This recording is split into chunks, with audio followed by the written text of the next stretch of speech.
ಮೈಸೂರಿನಲ್ಲಿ ಗುತ್ತಿಗೆದಾರ ರಾಮು ಕಿಡ್ನಾಪ್ ಪ್ರಕರಣಕ್ಕೆ ಸಂಬಂಧಪಟ್ಟಂತೆ ರಾಮು ಬಳಿ ಇದ್ದಂತಹ ಹಣ ಹಾಗೂ ಚಿನ್ನಾಭರಣವನ್ನು ಕಸಿದು ಪರಾರಿಯಾಗಿದ್ದಾರೆ. ಜುಲೈ 15ನೇ ತಾರೀಕು ನಡೆದಿರುವಂತಹ ಘಟನೆ ಇದು. ತಡವಾಗಿ ಇದೀಗ ಬೆಳಕಿಗೆ ಬಂದಿದೆ.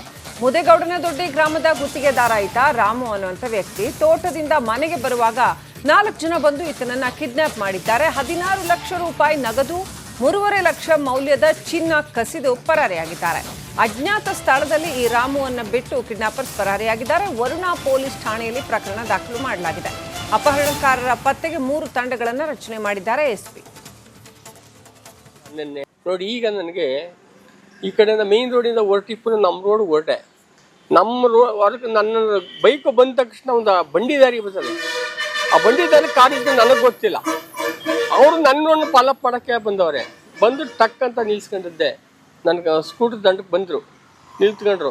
ನಂಗೆ ಜಾಗ ಬಿಡಿದೆ.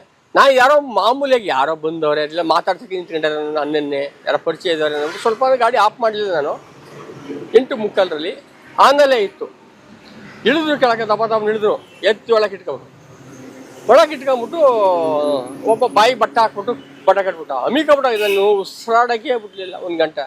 ಆಮೇಲೆ ನಾನು ಯಾವ ಸೊತ್ತೋಗ್ಬಿಡ್ತೀನಿ ಕರೆ, ನಾನು ಉಸಿರಾಡೋಕೆ ಗಾಡಿ ಬಿಡ್ರೆ ಉಸಿರಾಡ್ದೆ ಏನಕ್ಕೆಲ್ಲ ಆಗಲ್ಲ ಅಂದಾಗ ಮೇಲ್ ಕೆತ್ತಿದ್ರು. ಆಗ ಅಮಿಕೆಯಿಂದ ಮೇಲೆ ಕೆತ್ತಿದ್ರು. ಒಂದು 2 ಗಂಟೆ 2.5 ಗಂಟೆ ಜರ್ನಿ ಮಾಡಿದ್ರು. ಮಾಮೂಲಿಯಾಗಿ ಅತಿ ಸ್ಪೀಡು ಎಲ್ಲ ಕಾಣಲಿಲ್ಲ. ನನಗೂ 2.5 ಗಂಟೆ ಜರ್ನಿ ಮಾಡಿದ್ರು. ಯಾವುದೋ ತೋಟ ಅಲ್ಲಿ ಕರ್ಕೊಂಡು ಕಣ್ಣು ಬಟ್ಟೆ ಬಿಚ್ಚಿದ್ರು ನಂದು. ನೋಡಿ, ಈಗ ನನಗೆ ಈ ಕಡೆಯಿಂದ ಮೇನ್ ರೋಡಿಂದ ಹೊರಟಿಪ್ಪು ನಮ್ಮ ರೋಡ್ ಹೊರಟೆ.